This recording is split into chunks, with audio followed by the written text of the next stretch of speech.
How many fluids can I slam down between a Gatorade and a Sprite? Hey there, guys. Welcome to the Modern Boomer. This is Damo. We are on episode 6. Yeah, you got it this time. A lot of episodes. I got it last time. I was just joshing you. I was just poking fun. It's been a hell of a month. A couple of months, I feel like. And I feel like us as a group has been growing pretty substantially. So that's been cool. But we got a pretty packed schedule today. Got a lot of things to talk about. A lot of things have happened. That's always exciting. The world is always churning, sometimes not for the best. So yeah. Speaking of that, you came in with some issues today. Oh yeah, I feel like any American, anybody, it doesn't have to be American, wherever you live, the average human being is held, the average person is held to a different standard than the corporations that we pay and work under and do things, services that we need. That's very true.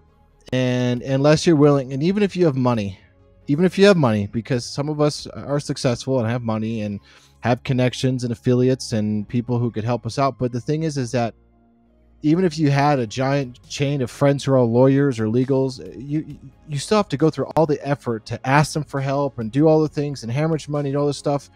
And it's still more work. So at the end of the day, you just take it in the face. You just take it on the chin, Riley Reid style. So my apartment complex got bought out by another company. And because we live in the current climate, buying a home right now is not impossible, just financially dumb to do. With the impending crash coming anytime now, I could just feel it. And and so we're stuck renting, which is fine. I don't mind renting in some ways. I know it's throwing money away, but everything's taken care of. It's easy peasy, you know, it's pretty hands-free for the most part. But with the new management, our portal we had to change portals and our rent payments got weird, and it's not a thing on my end. I've done my process. I've paid my bills. But the services that do everything in between are not working right. So rather than the apartment complex acknowledging that they've made a mistake or that their services are not configured correctly, it's my fault. Despite having paper trails and email trails and receipts and everything you can think of, and support tickets, everything to prove that I've went through above and beyond what I have to do within the contract that I have signed and that I have applied for, right? So the service that we use does it automatically. Nowhere in that service contract to say that I need to hands-on. If it doesn't work, they're supposed to manage it. And I was talking to our property manager, him directly. I emailed him immediately when I realized there was a problem. And we talked back and forth, and I emailed him yesterday asking him, you know, have you heard back? What's the deal? No response. And today he just writes me a message like, hey, rent's due. And I'm like, thanks, Josh. I had no idea rent was due, bro. No idea. I'm an incapable, dumb human being. And I just want to be a butthead. I just want to ruin our immaculately perfect payment record. We've never been late on rent ever in the years that we've lived here. And many of the apartment complexes we live, since I was like my early 20s, I've never missed a rent payment. You know what I mean? I pride myself in being a phenomenal tenant. We keep a clean apartment. We keep a quiet home and, you know, everything under the sun, including our payments. And we don't cause trouble. Right. And the fact that like, there's many tenants here who do cause trouble and who probably don't do their thing, despite this being a luxury, young professionals community. I don't like being treated that way. Talk to me, you know, let's work it out, man. Let's figure it out. However, I'm not going to give you more money. I'm not going to give you 2 rent payments because you have a system problem. So so where'd you leave that? What do you mean? Well, I mean, is the guy like going to say, I'll give you a little time to see if this stuff goes through? Or is he kind of like, I don't want to hear it. I need the money. Well, he can't do that, but he's just pushing for it. And and so I mean, he didn't really say that. He's just like the subject, you know, the professional world, the subject line oftentimes is more about what everything is in that email than the actual email. Right. You know what I mean? No, and the subject line was rent payment due, which is like an email I've not had that kind of email in years. That's the summary. Yeah, and so like that's the take home message. Josh, listen, I will live in a fucking cardboard box before I give you any more money than I've already given you. So let's work this out, my guy.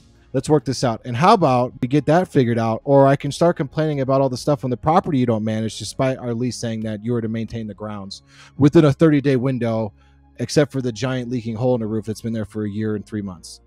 So, or the fact that you broke Colorado law by coming to my apartment 3 times in a span of 2 weeks, 9 times within 3 months, because you were having things appraised as well above the comfort limit in the state. But like, see, but that's the thing is, they'll do that kind of stuff because they know they can push it. They know they can push it because to fight back, you'd have to do a lot. But Josh, I will fight back, my guy. I will shit in a bag and I will put it on the roof of your car. I am petty. I'm just kidding. I won't do that. Don't give Josh any of our business cards. Yeah. No, don't, guys. You know, and serious though, stick to your guns. Don't be a Karen, but don't get walked over. And you know, the way I like to solve these problems is that emails are informal. The luxury that Josh has, that I have, is that I'm gonna walk my happy ass to the office and go sit down with him and look him in his little fucking beady manager eyes and have a conversation with him. Because the way he talks to me in email is not gonna be the same way he talks to me in person. I've learned that over the years. And, well, I mean, that's internet 101, right? Think about Reddit. Think about any forums. You know, anything. People just have a very different attitude. Yep. So it might be a little. You might have a little bit different of an attitude when you're 4 feet away from each other. Yes, especially because he's like a kind of a smaller guy too. So it's fine. Yeah. Just stare down on him. His shortness. It's all right. Short. Is that a Sprite there? I'm so Damn thirsty, right it man. is. I'm so thirsty. I know Sprite does not hydrate you, but man, it's refreshing. It's like lightning in a bottle. Is. I know. We were talking about that the other day. You got your Fresca? I've got a little bit of Diet Coke left over, and I've got a Propel water. I haven't had Propel in a minute. Those are good. Gatorade's better. Smart Water is king. Mm-hmm. Smart Water's pretty good. Changed my mind. The Smart Water is not the greatest. It's the same thing. It's the same thing with me. And like, for example, you can't be late. You can't be late on a payment for anything. No. But if they owe you money back, in months. It's months. There is no. Yeah. You don't know when you're actually going to get something back. They're like, oh yeah, we put it in. We just got to wait for it to happen. It'll happen eventually. If we said that about paying bills, you'll get it eventually. Yeah, I'll pay you. Like it's just not the same. No, it's not. It's a different set of rules. You're held to a completely different standard, and that's in every aspect of life. Everything from the federal government, because if you don't pay your taxes, you go to prison. And if your federal government has your money for a whole year because they've charged you too much in taxes, they just get a free loan with no interest. They have to pay back at the end of the year, willy-nilly. And they also give you back your refund when they get to it. Yeah, when the IRS decides they want to do their job, but and everything. I mean, think about like your service provider. I've had internet go off for days. Did I ever get my account credited? No. Okay, what am I paying for you then? No internet? Cool. That was a great waste of money. You know what I mean? Right. Or like my insurance, my insurance that I have, which is why I like that Dr. Glaucoma Flecken. Glaucoma Flecken. Yeah, we were watching his videos and Sprite attack. His little skits with insurance companies they kill me every time, especially anytime he talks about prior auth. Prior auths immediately enraged me, and it wasn't until I had talked to the old lady and friends who work in the industry. They're like, yeah, that's pretty normal. It's pretty easy to get past. But I'm like, why? I give you thousands of dollars. Between me and my company, you're making a good pocket chunk of penny, and I'm pretty healthy. We don't do anything. Just don't ignore this insurance. You're not seeing this anyways. Guess it's like this, right? Yeah, we went the wrong way. Yeah. Nonetheless, it's like I need a medication. Oh, we need a prior auth. But why do you need this version of it? Why can't you have that version? I don't know. New United Healthcare. That's because what's what the doctor said, bro. Let me ask the doctor why he did it the way he did it. And every doctor's like, God, and they just sign the sheet and they push it through and then bam, you have it. Or like when the United Healthcare wants you to call in and deny delivery. If I wanted delivery, United Healthcare wouldn't be trying to pick it up at CVS right now, you jackass. Right. So, yeah. That's society. That's society we all live in. I mean, I had a problem just recently. I had a hot tub. I had first world problems.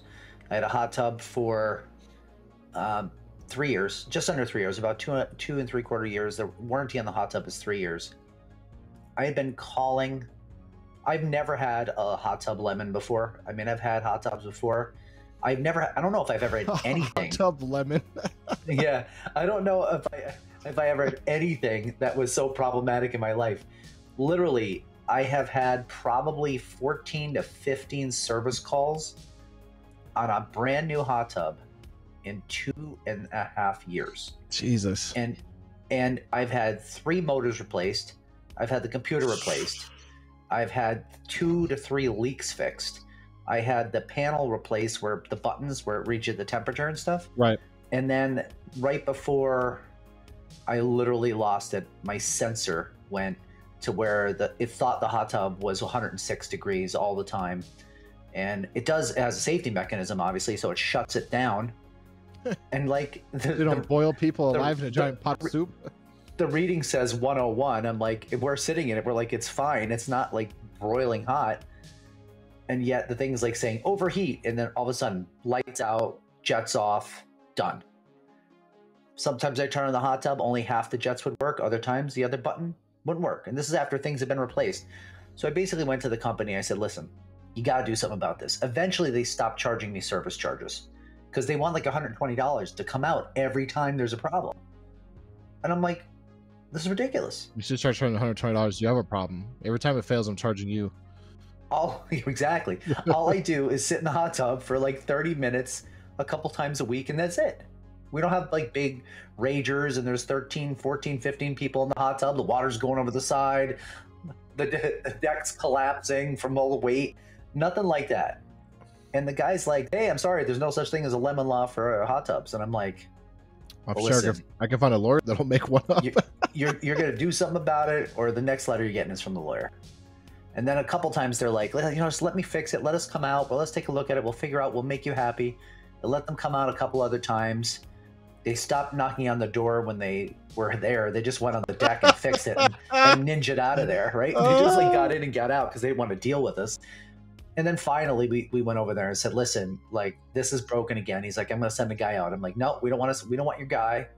Don't send him. How many times you guys come out? From the lawyer, at least 13 times. Holy shit. Yeah. I'd have lost it. So after that time, I said, listen, I don't want him here. Don't put him on my property. Here's your deal. You're going to give me a new hot tub, or I'm going to get a lawyer, and we're going to have to go to social media. I did have, my wife did more of it than me. She went Karen on him. And literally the guy's like, all right, listen, we're going to deal with this. Call me back. He's like, all right, we're going to give you back your payment price for the hot tub, but you got to buy another one. So I'm like, okay, that was good, except the negative to it all is that the same hot tub, because of like inflation, is now like 18% more expensive than when I bought it for the exact same one. Thanks, Biden. Thanks, Obama. Right. So we actually ended up buying a different brand because I didn't want to go back to that brand. So we had to pay a little bit more. And then, of course, where ours is located, we have a crane.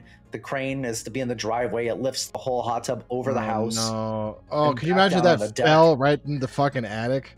I was sleeping because I worked overnight. And I was sleeping in the daytime. I heard the truck, and I know that they got to come right over my bedroom with that thing.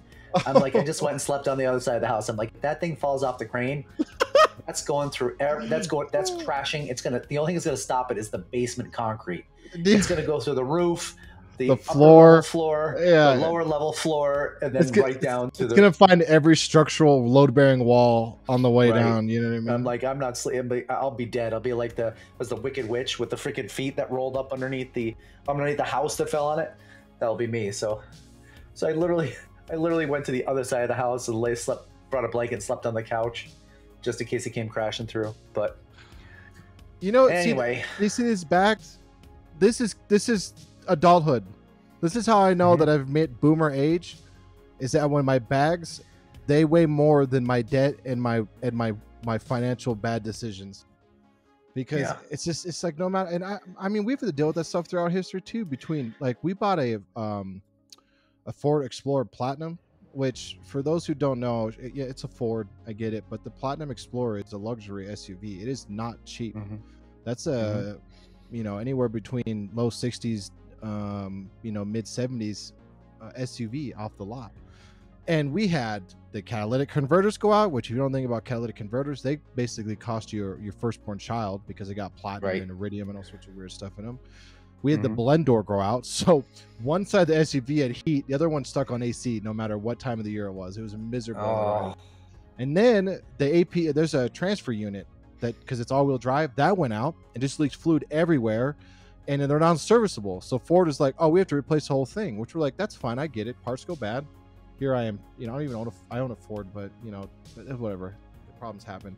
The dealership was like, yeah, you're gonna have to pay for that. I'm like, the fuck we will, we have mileage warranty. End up just getting rid of it. And it's not Ford's fault, we just got a crappy Explorer because they're great cars. It just, that one just decided to not be great anymore. So if you guys join the Modern Boomer Discord, and I highly suggest you do, and it's at the show notes of everything we do, there's a guy on there, his name is Tony. Tony is a mechanic. Tony Bamboni. And Tony will tell you the woes of all the different types of cars. He was talking to me when I was driving home from work. He said a Lincoln, which is a Ford, right? He said like a brand new Lincoln. It had like all these rusted out parts in it. He was like completely appalled. He's had issues with Jaguars. He's had issues with getting parts with some people. Some doctor's car, I think his Range Rover, like just needed a couple of pieces, like some heat shields on the bottom of the car. They can't get them in. It's like 6 months. They're not getting parts in for. He's like telling me all these horror stories, and he's like, he'll tell you he's got, I think he has an old Lexus, like a 2001 Lexus, and I think a 2003 Mazda or something like that. But like he doesn't like German cars. He said they're a big pain in the ass to work with, but he'll tell you horror stories about cars. So good guy to talk to. Yeah, well, and my real life close friend, and his name is Zach, and he's been a mechanic. He's a Ford certified mechanic for years. He worked in the oil field. Now he's a mechanic in the oil field. He works on pumps and things like that. And we always laugh because I'm the engineer and he's the mechanic, and he's like, I hate your kind. I'm like, why? You know what I mean? Like, why? That's great. He's like, because you guys put stuff in stupid places. And I'm like, do you know how to read a manual? Like, because then it's not so dumb. We just go back and forth about it, and it's one of those things where, like, as an engineer, we see things entirely different. Then we have to work on it. And then it becomes another problem. You know what I mean? Right. Like my bike, I recently had to put frame sliders on. You have to take all the plastics off. Oh yeah. And Ducati does this thing where they like hook them in, and it's like fucking Tetris meets like Temple Run. You know what I mean? You're jiving to try to get these plastics off, which if you break, crack, or snap, good luck. There's $1,000 piece of carbon fiber that you just have to replace, right? Or whatever it is. Right. And just to put one bolt in, but that bolt is also the engine mounting bolt, which scared me. So I had to yank that out. And like, I'm over there like, please don't break. Please don't break. Please don't break. Now, let me ask you, stop real quick. Were you saying that because of the financial cost, or what your wife was going to tell you? Both. When you told her that happened? Both. It'd be both. Yeah. It'd be both. Because I did it myself. Because right. You have no one to blame but yourself. So like, it's kind of a shitty circle, because I have the frame sliders and stuff on the bike because they actually reduce my insurance for the bike. Because they're safety features. They try to maintain the bike's quality and crashes, security system, you name it. It's a lot. I've done a lot of frame sliders in bikes, and usually they're pretty straightforward. Never have I ever removed a structural bolt out of a bike to put a frame slider in.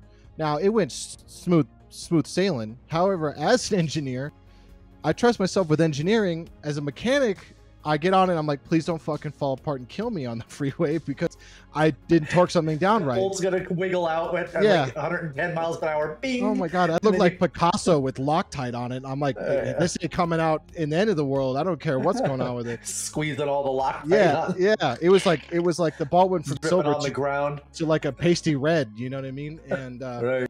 My buddy Zach, I'm like on the phone with him, like, okay, can you walk me through this? And he's like, dude, how many times you've torqued a ball? Because I've built engines with him.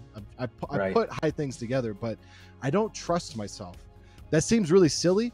And then I have to remind myself, okay, well, some kid named Kyle is going to do it. So what's the difference? You know what I mean? Training. Yeah, but I mean, come on. How much years of training to get a torque wrench out, turn it into 90 Newton meters, and click? Okay, we're good. You know what I mean? They print all the instructions out for you. It's just the thing is that I haven't done a ton of that, and it's my own bike and it's my own life, and I just get worried, you know, because if a shop screws up, you're like, okay, cool, replace everything, but the shop wanted like $800 to install this stuff. I'm like, I'm not paying you $800 for that. So anyways, I wrote it and I'm alive, so it stuck together and it felt okay. And actually somebody cut me off and it slammed on my brakes and it didn't fall apart. The engine didn't eject? Nope, everything stood together. No wheels came off, handlebars are still on, engine still running. And I did a stoppie. The bike went like this. I stopped so quick, and yeah, so good to go. All right, well, I'm glad to hear it. Thanks for listening to this vent, guys. I'm sure y'all can relate to dog shit. Yes, it's, if you read the comments on YouTube, throw in like what your big hassle has been in life. You know what's funny? I want to hear it. It's like I can deal with like the apartment stuff all day long, but if you fucking forget to take the onions off my sandwich at McDonald's, I become murderous. I don't know why. It's like it's the little things. You ever like just been in such a bad day, or like life is just so hard that you like drop your pen on the ground, and the aspect of bending it up makes you want to like go on a rampage and like burn down a bed of flowers. Yeah. I had a very spoiled doctor moment once at a fast food restaurant drive-through. I asked for some extra salt. Like this McDonald's notoriously puts no salt on their fries, like nothing.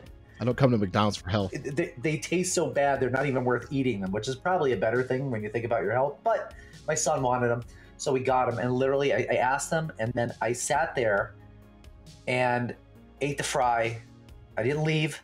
Looking at the guy eating the fry. And there's no fucking salt on the fries, right? So I sent it back. I'm like, you didn't salt these fries. He's like, oh, I'm sorry, we made a mistake. I'm like, well, I'm a doctor. When I make a mistake, people die. So how about you? And yeah, right. $1,500. Yeah, but you know what? You don't piss off the fast food people because those are the people who piss in your soda. So like, you do not do that. Like, he probably dumped the fries off the floor. He's like, here's your salt. You know, he's probably rubbing it on the ground, put it back in. Why is there hair in my fries? I feel like that's a bit of a myth because I've worked in fast food. And like they tell you, like if you do anything malicious, you go to prison. So, don't. Hopefully that's true. I mean, I never saw it happen in the couple of times I worked fast food jobs. I mean, I'm pretty lenient with fast food stuff. Like, you screw my order up a little bit, but like we went to kind of a nice restaurant the other day, and I was getting a steak, and the guy's like, they had this like cream hibachi, fucking green chili cream, you know, hipster corn that came with it. I'm like, I don't want that shit. Give me some mac and cheese or something. I'm not going to eat that. Hipster corn. I mean, it's Fort Collins, so like some dude with like a abolish ice t-shirt, you know what I mean? You know, and he fucking substituted my mashed potatoes, which is what I really wanted, for the corn with hipster corn. With the hipster corn, and I was like, bro, I said no. I said I wanted. And he's like, oh, I substituted. I'm so sorry. And he like went back, and I'm like, I wasn't mean about it, but I'm like, you know, come on, bro. If this wasn't a $40 meal, I wouldn't give a shit. But it's $40 meal for a mediocre steak at best. And it's a great, like when they mess up, like they can somehow produce that food in like 90 seconds. Yeah, he came right back with 25, 30 minutes for your food, but somehow they go back and like, there's the food. Yeah, but I was a cook. I was a cook one time, short order cook for a little bar in Windsor, and I know it's not equivalent to a fancy restaurant, but the waiter would come back and be like, I fucked up. I'm like, I know. There's your shit right there. You know what I mean? Like, don't get back here with your problems, you dumb shit. Get it right. Take his food back. Say sorry. Because the cooks are not always the waiters and waitresses' friends, because they're the ones that look bad sometimes in the mix. So, but yeah. Life, man. McDonald's sends me off when I get my orders wrong. My wife's like, I'm so sorry. I'll scrape it off for you. I'm like, I don't want you to scrape it off. I want fucking Kyle at McDonald's for $15 an hour to do it right. God damn it, Kyle. I made $9 an hour. I made $13 an hour in the military. You're going to tell me you can't make a burger for 15? Ah! Sorry. This is all because of Damo's apartment. This whole 20-minute rant is basically the leftover energy from Damo's apartment, and I'm getting sympathy aggression. It's such a real thing, It's such a real thing. It's just life, man. That's why we're called the modern boomer, because this is boomer Right. anger. I remember being a young kid and be like, whatever, but Yeah. anyways, I digress. Speaking of hipster corn, the Johnny Depp and Amber Heard case is over. I mean, we saw that coming. That was a bad transition, but hey, whatever. Yeah. So what'd you think about that? I mean, that was justice, right? That's what needed to happen there. Amber Heard is equivalent in quality as hipster corn. I'm just saying. Yeah. Yeah, that was justice. I think what his lawyer said and how he lost that. People are like, oh no, but I'm like, honestly, I thought that was kind of a win, even though it was a lose for him. I think it's kind of a win because PR wise, it doesn't look like they were just picked Johnny Depp's side because he's Johnny Depp. It's like the jury looked at everything, considered everything, followed everything the best they could, and that was the one thing they're like, look, we have to vote in her favor on this one. But I kind of expect that to happen, and I expected her to lose, and it cracked me up because immediately she's like, this is a huge loss for women. Where like every woman in the world's like, fuck you, Amber the Turd Heard, you know what I mean? And I don't like what magical world she lives in. Like she went right back to defamation immedially on Twitter. Right. I think the bottom line, what needs to happen. I mean, I do think we're this is not like an angry man rant. This is about like what's fair and just in the world, and doing the right thing and presuming that people are innocent until you know the facts and not passing judgment before you get all the information, because the whole thought process that like if it's a woman telling a story it's the truth has been similarly pushed through the narratives of social media and news. As soon as someone makes an accusation, it's like that accusation is automatically assumed to be true. Women lie too, just like men, just like children. Every person could lie. Certain people have an agenda. Everybody lies. It happens. Right. Except your mother and my mother. Everybody else lies. My mom's a liar. Sorry, Mom. I was talking to the audience, not you. Yeah, your mom's a good mom. Yes. My mom, oh my God, my mom sends me this picture like yesterday. It's completely aside. She sends me a picture. she sent me a picture. The whole half of her left side of her head is all blood. What? And her face is all blood. Yeah, I know. How old's your mother? My mother's 80. Oh. She just turned 80. And I'm like, what the hell happened? She's like, yeah, I thought literally like she just slipped and fell. Her story to me was that she was having a bad dream. She rolled out of bed and she whacked her head off the corner of the nightstand when she rolled onto the floor. She said, I haven't rolled out of bed since I was like 20 years old. And she goes, I woke up, the pillow's all blood, I had to throw it away. That's how I looked at 7 o'clock in the morning. I'm like, you slept through all that? She's like, yeah, it felt like it was just a scrape. I'm like, yeah, it was a scrape. Probably lost like a half a pint of blood. Why? And that, but I was just like the best part. I'm like, yeah, it clotted up eventually. Scalps have a tremendous amount of vasculature. They bleed like stink. I know. You get a scalp lack. I know. But I look at the metadata of the photo. May 30th. I'm like, Mom, this happened like days ago. It's like over a week ago. You could have died. She's like, yeah, I didn't want to tell you. I just decided to tell you now. I'm like, oh, okay. Where are you? I'm at work. My hairdresser said I should have gotten stitches. I'm like, yeah, you probably should have. So anyway, everybody lies, and just in cases like this, the preponderance of evidence is kind of what pushes people to a decision, and she just didn't have it. Well, and I want to say also that Johnny Depp is not this God-given perfect being, and actually him, and he said some things in text messages that weren't great, even though one of the ones that they were trying to hammer him with wasn't his. And I was so mad that nobody noticed that it said incoming and not outgoing. So he wrote a text message to himself. I was like, right. How did no lawyer see that? I'm like, just me said, it's because I'm not under stress. I'm watching on YouTube. That's why. But he owned up to it. He owned up to his drug abuse. He owned up to his alcoholism. He was like, I'm a human being and I made fucking mistakes and I'm aware of my mistakes and I'll acknowledge them. Amber Heard Didn't acknowledge anything. She's God's. She came Right. down from the heavens in her little angel wings, sat on his bed, and is perfect the whole time. And that's why I think Right. nobody believed her. If you can't even acknowledge that you've done wrong, how do you expect somebody to believe that the other, you know what I mean, to take your side? You just look like a pompous ass. So Right. I think that was a huge dictator in the fact that she lost is because, well, A, her evidence was dog shit. And all of Johnny Depp's professional witnesses or whatever, expert witnesses, they were phenomenal. Dr. Curry hit me up. Right. I need a new psychologist. But You have problem. You have issues. I got so many fucking. I'll keep you busy. Dr. Curry, what am I going to do with that leak in my roof that has been fixed for over a year? Yeah. Hey, I can't sleep. Help.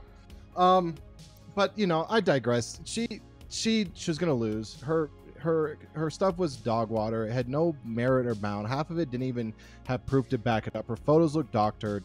Her photos didn't line up. Johnny Depp had witness after witness after witness after witness. Some of them who were like ex, like what, Kate Hudson or whatever. Kate Moss came on, was like, he never pushed me downstairs. He's a good man. Like, he left her. Like, she should be a salty, angry person, and she was like, nah. He's, Right. You know, like, I don't know. Sucks to be you, That's Amber. And Aquaman was trash. I just want you to know that. Yeah. Even Jason So- Momoa, you weren't great in that either.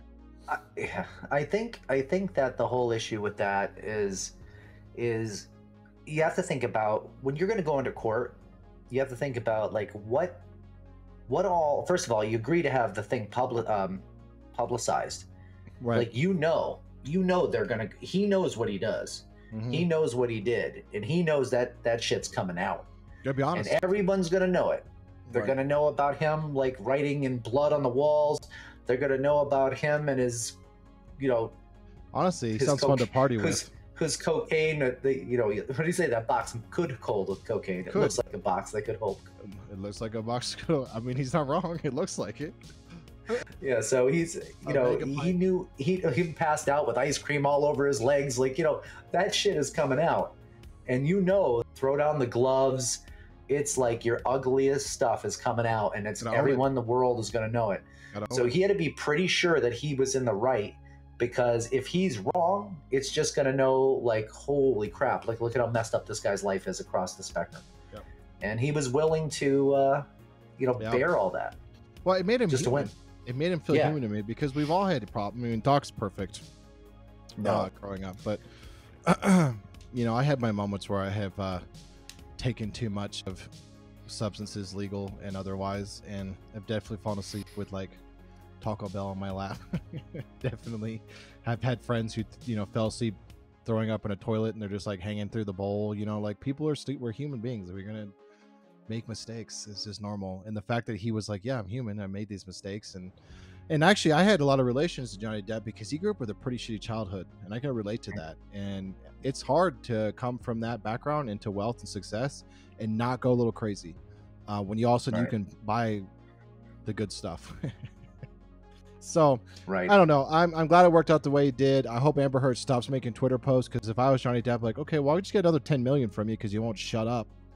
But it's a lengthy process, and it's stressful. And who's the lawyer that you watch? I watch a couple of them too. Yeah, Rakita Law. Rakita Law. Yeah, I like him. I like him a lot. He's very personable. I need answers. I want to know why people get these huge civil judgments, and everyone in the world says Johnny Depp's never going to see that money. Well, so you get the judgment, but the thing is some states have statute limitations. So the judgment is still on record. So if let's say I sued, I don't know, Mary Kay down the street here, and I won for 20 million, and Colorado's like, well, we only have a $15 million statute limitation. Then that means that the judgment's for 20 million, but she only owes me 15. And then she has to pay it to the court, but the court's not gonna like keep an eye on her if she doesn't, and if she doesn't, I have to sue her again to get that money back. You know what I mean? It's not easy. It's not the child support. You don't go to prison if you don't pay.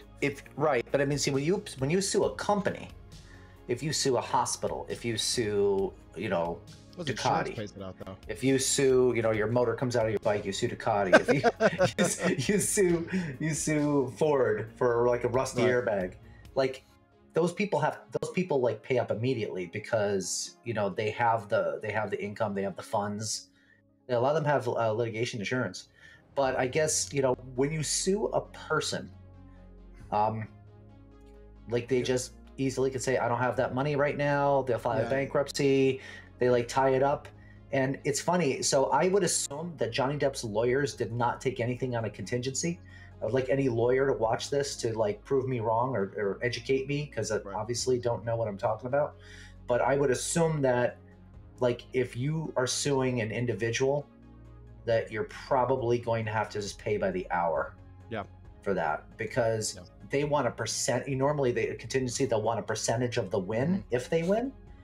But if they feel that Amber Heard's never going to pay the money, then no lawyer's going to take Yeah, that. she will though, because here's what happens if you're a high profile person. So like, let's say I sued, you know, Samuel L. Jackson. I sued Jeff Bezos. I know that mother sent on billions of dollars, and he didn't pay up. You could just go and you could put liens on property until till the value of what you was met. Like, so I've worked for a company that did irrigation, like fancy, you know, rich irrigation. I was a young kid, and one of the guys we did like, I don't know, it was like a $55,000 job that we did sprinklers and rock work and custom planters and trees, and they never paid.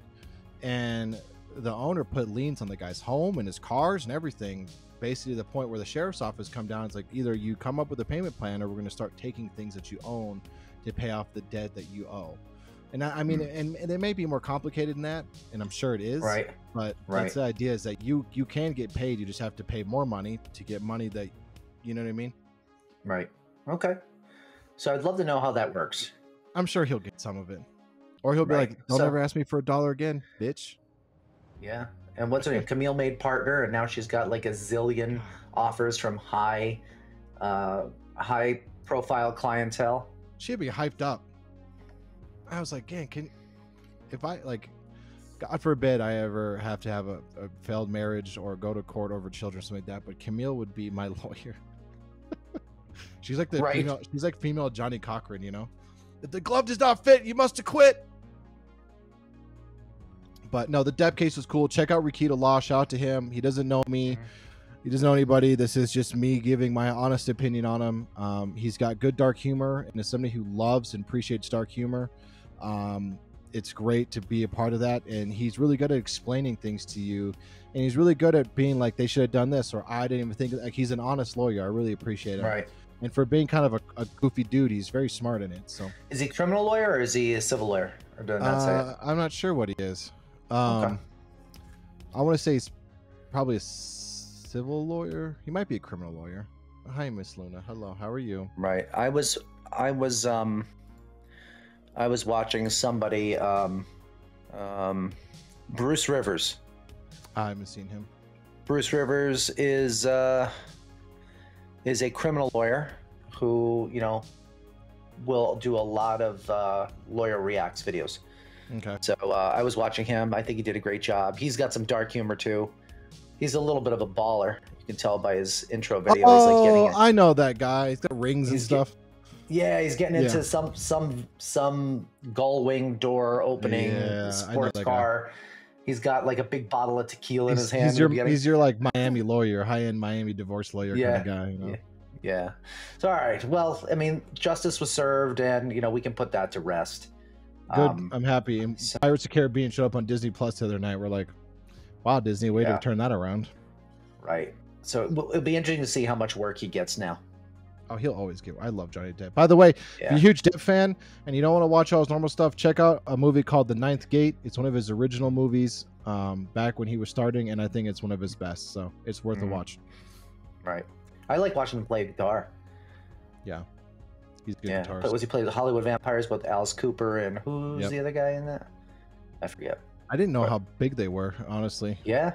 I had tickets to see them and I couldn't go, so I had to like give them to my friend. But maybe another day. So we finished the demo video. Yep, we did. That was great. Amber Resolution Games gave us some keys. Please go on the YouTube page and certainly check out that video. It's broken up into pieces for everybody, so if you don't want to watch the whole match because the matches are lengthy, you can kind of go through the different sections right down to the boss fight. Yep. And we ended up winning, which is a little bit of the spoiler alert, but it's too late for that now because I just said it.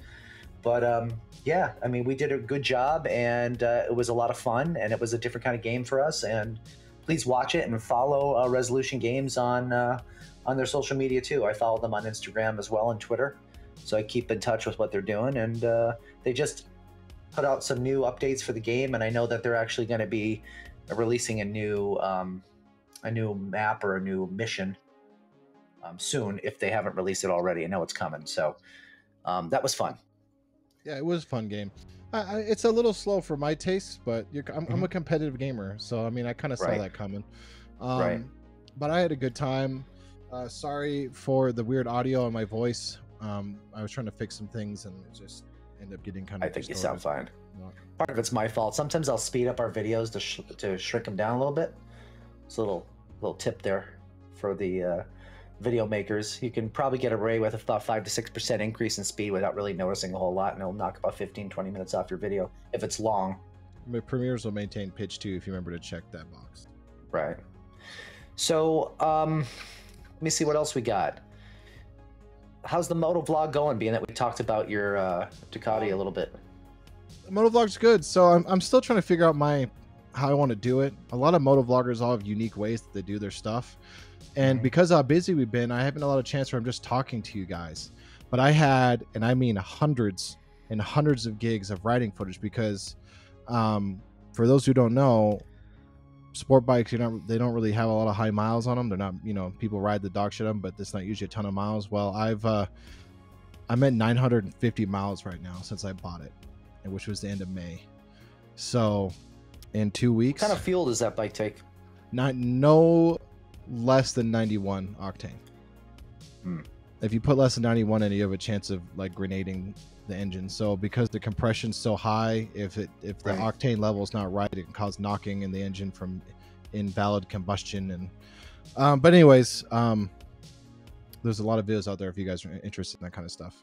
But I put a lot of miles on that bike, so much so that people were like, "You put 900 miles on a bike that had no miles?" I'm like, "Yeah." I love it though. I bought it to ride it. What am I gonna do? Not ride it? Do it. I ride that thing every day. It's every day for hours a day. I had people who were like, ride every day, young kids. I'm like, how long you been riding? I ride up 4 or 5 hours a day. They're like, you ride 4 or 5 hours a day? A lot of people don't realize though that high-end sport bikes, they're hard. They're a lot of muscle. It's rough on you. It is. It's tight body positioning. It's a lot of core. Your hands stay loose. It's not like a normal motorcycle where your elbows are locked. My elbows stay tucked. My hands stay loose. I don't really use my hands to support my body. It's all my core and my thighs and my calves against the tank. So when I'm steering or I'm doing something, it's all core and body work, steering and moving. And when I first rode that first 2 week and a half or whatever, I was like, I might have made a mistake because I was hurting. But the body's miraculous, and it tones and adjusts and builds to cater to whatever that event that you're doing. And I rode like a madman today, and not one point did I get off and be like, oh, my knees hurt. I felt fine, which is comforting to me because being 31, I've been like, oh my God, I'm starting to get to that age. But apparently I got some resilience left in the old knees. You got 9 years left. I know. You have 9 years left. Maybe let me tell you something. I've abused them a little less than that. Maybe. My 30s were my favorite time of my life, by far. By far. Yeah. Did you feel healthy in your 30s? Oh yeah. Once I hit 40, like literally, it was like the warranty ran out on my body. The mileage warranty was like, all of a sudden, I'm like, why can't I read this? Oh wait, now I can read it. So I'm like, when the F did that happen, right? So that's that was never a problem, but now it is. I wake up, shit hurts. Like, why is my knee hurt? I have that now, though. I have pains now, but I did a lot of stupid stuff growing up. Get up 1 or 2 times a night to go to the bathroom. It's great. See, that's something I've never had, and I wonder if that's a military thing. That's a good doctor question for you. If you spent years of your younger years holding in your piss for hours, if not days, can that affect your length of resistance in your years? Because I feel like all my friends break their seals. My wife goes to the bathroom 100 times a day. I'm like, I pee twice a day. I don't have the same bladder size. I don't know. Maybe you got a big bladder size, or your kidneys aren't working. One of the two. Yeah, my kidneys work just fine. At least I think so. I hope so. You make urine, but is it quality urine? Is it? Yeah, it's that Bud Light. It's got to be quality. Or you're not you're using up all the liquids that you're drinking, and your body doesn't have any to spare, so you don't produce a lot of urine. Well, I mean, that's not true, because my wife is like, sounds like you're frying chicken in there when I do use the restroom in the morning, because it's, you know, as a man, it's like a 20-minute, you know what I mean? Chiseling the porcelain. You're like one hand on the wall as you're like still trying to wake up, you know? Yeah. All groggy. Yeah. But yeah, no, it's been fantastic, and I've actually been losing a little bit of weight, surprisingly. The bike has been, you know, you're sweating, you're working, that's great, because, you know, I worked out pretty heavily. A lot of you guys know on my Instagram, you've seen that I did strongman training for a while there, and I was pretty big. I was 320 pounds in some of those photos, which, you know, it's really funny, Doc. I know we're digressing on some of these things, but I had so many doctors like, this is not healthy. I'm like, are you kidding me? I'm strong. I'm mostly muscle. At the time I had like 220 pounds of muscle to my 300 pounds of body weight. So 225 pounds of muscle mass and about 70 pounds of fat, which I think is a good, you know, I mean, and it's a lot, but at the same time, like I'm strong, I'm eating healthy foods and working every day, I'm sweating, my heart's working. He's like, yeah, but a lot of muscle weight isn't great on the body, because your ligaments and your skeletal structure doesn't change. Lean that's why everybody pushes the cardiovascular so much, because like lean muscle and lean you know, lifestyle is consistent with the longest lifespan. Think about now, this is a more dramatic example, but think about your heart. Your heart's one big muscle, right? And there's something that some people get called hypertrophic cardiomyopathy. So what that means is cardiomyopathy is just a fancy word of saying heart problem, but it's like a medical term, so it sounds like you can bill more for it. But it's it's overcomplicated words for simple things. Right. Right. So myopathy means problem with, myo is muscle, cardio, heart. So cardiomyopathy. A lot of times you can get hypertrophic cardiomyopathy. Sometimes it could be genetic. In some cases, it could be from high blood pressure, because, you know, if you have high pressure in your arteries or the lines, and the heart has to keep pumping against that, right? Right. You get something called LVH, left ventricular hypertrophy, meaning the left ventricle that's pushing all that blood out has to grow and get stronger to enact the same amount of function or work, or stroke volumes.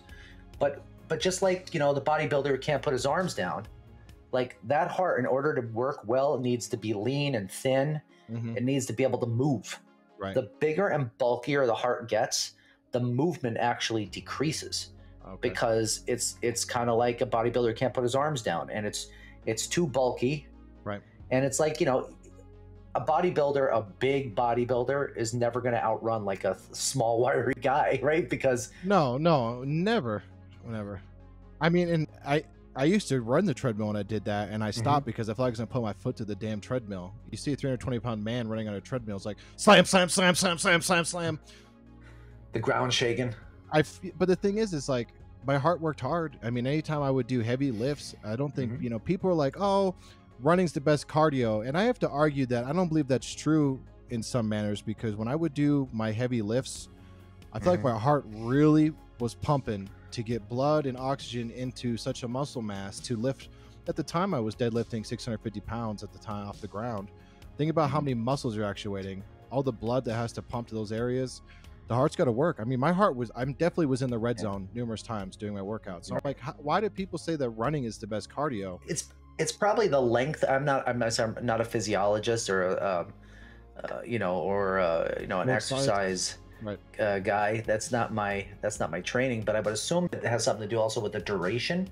I mean, it's about keeping your heart in a zone for a certain amount of time to get that calorie content burned down. So, I mean, I don't think the deadlifting is giving you the length of time that like running a couple of miles does. How accurate is those Apple Watches and stuff on calorie burns? I don't know. Guess.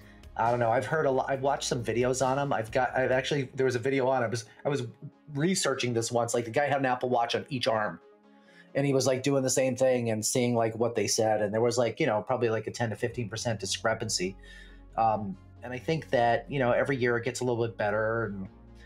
But I mean, it's a lot. It's just math. It's like your body weight, it's your height, and it's your heart rate, and then it's trying to add in a fudge factor or a a Room for modifier error. to that whole equation that has to do with Right. whatever exercise you're doing. Right. Swimming is going to do some, running is going to do some, biking doesn't do a lot. I mean, unless you do like 50, 60 miles. So, I would do bike rides. I would put my Apple Watch on, like bike for 2 hours, like 120 calories. Wait, what? Really? Okay, so Yeah, like we had so we have a Peloton now, but we had a Nordic Trek for a while. And we bought the Nordic Trek because it had the ride in the areas, like ride in Turkey, Right. ride in the Alps. You're right. Yeah. All first person, we did have the same one. I did the Turkey ride because Axel. Uh-huh. And Doc, it was a 45-minute ride. I burned 600 calories on that ride. Oh, well, I think let me take that back. If you're gonna just ride like out on the roads, It's just and straight. like I'm gonna go for a bike ride, Yeah. you don't have like those exercises are geared for big hills, plateaus, another hill, plateau, downhill, and and it's kind of like spin classes, they'll keep cranking up the resistance. Yeah, they make it harder for you, but if you're riding outside, Yeah. whatever the roads are, that's what you get. Yeah. You can't make it Turkey, Well, so I mean, in a fairness, my bodybuilding, no, I guess it wasn't bodybuilding, but my strongman stuff, I burnt anywhere between 500 and 800 calories a workout session, maybe a little more than that, depending on how much weight I was lifting. Because I used to measure my calorie burns compared to calorie consumed to meet a weight goal, and I meant it, so my math was fairly accurate. I mean, within margin of error.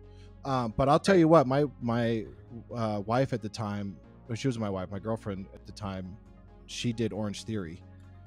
oh yeah, And that could be that's a lot of calories burned on that, Orange Theory beat the right? dog snot out of me when I did it, because I did it for her. I wanted to do it with her, and then I did jujitsu. And jujitsu, I burned the most calories in my life ever per class is doing jujitsu. Yeah, because it's such on your back, on your ground, whole body Right. workouts. I did that in college. Jujitsu. Yeah. Yeah, I went from, and that was the skinniest I've been in years. I went from 275 pounds to 230 doing jujitsu for like 7 months, 8 months or something. It was not a long time. I mean, there was definitely, here's the deal, guys. Diet matters. Okay. Now you don't have to eat almond milk and breathe air to get your calorie loss. You can eat the foods you like, but Totino's pizzas 3 times a day with no working out, it's not going to work. You got to have a deficit. If you have a deficit, you're good. That's all that matters. Lose weight. So an app that I used when I wanted to lose weight, and it worked fantastic. There's an app you can get for Android and Apple. It's called Lose It. And basically what that is, it plugs into your watch or your phone or whatever you're doing to record your exercises. Right. And then you have to put in what you eat. And sometimes it's a pain in the butt, but if basically anything in a store, you can scan the UPC symbol. It already has the nutritional data for it. Great app. So you say like, how much of this did you eat? You click it, boom. And then, believe it or not, you get into eating habits. It's not like you're eating something new every day for your life. Right. And then once you start eating it, you just start typing it and it pops in because it knows that like, oh, that's what you're doing. That's your 20th Hot Pocket, bro. You got to calm down. Them Doritos. yeah. So it will actually, you'll get extra calories for steps. If you get out of so many steps, they'll give you an extra calorie. And then once you start, kind of knowing like, oh, this freaking, Uncrustable peanut butter and jelly sandwich is this many calories, 300 calories for a big one. I'm going to eat a half of one. I'm going to take a 150 calorie hit and I'll just go about my day. And it sounds like it's a hassle for a week. It's like switching from PC to Mac. It's a hassle for a week. And then once you kind of get used to it and the system kind of learns you, it's easy. What'd you say? I said for some people, PC to Mac. Right. Anyways. Right.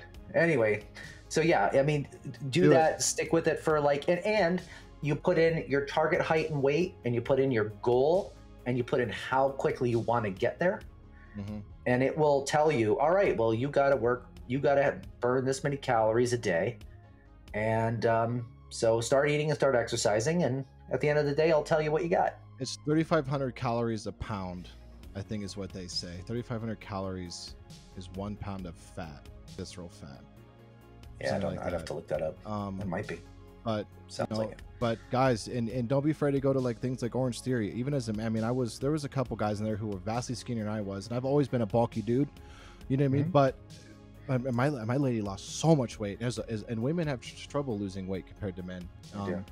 But I'm telling you what, guys, be healthy now, because I go on vacations and stuff, and I miss the days where I was in shape. I used to think, I go back and look at photos from like my younger years, my college or high school years, like, I thought I was so fat then. Yeah. A goddamn rail. The wind could have blown me away. You know, right. That's the way it is. It feels good. The working out sucks. When you go out and you're somewhere public and you get to take your shirt off and you don't feel so bad, that's where all your payment comes back. So yeah. And women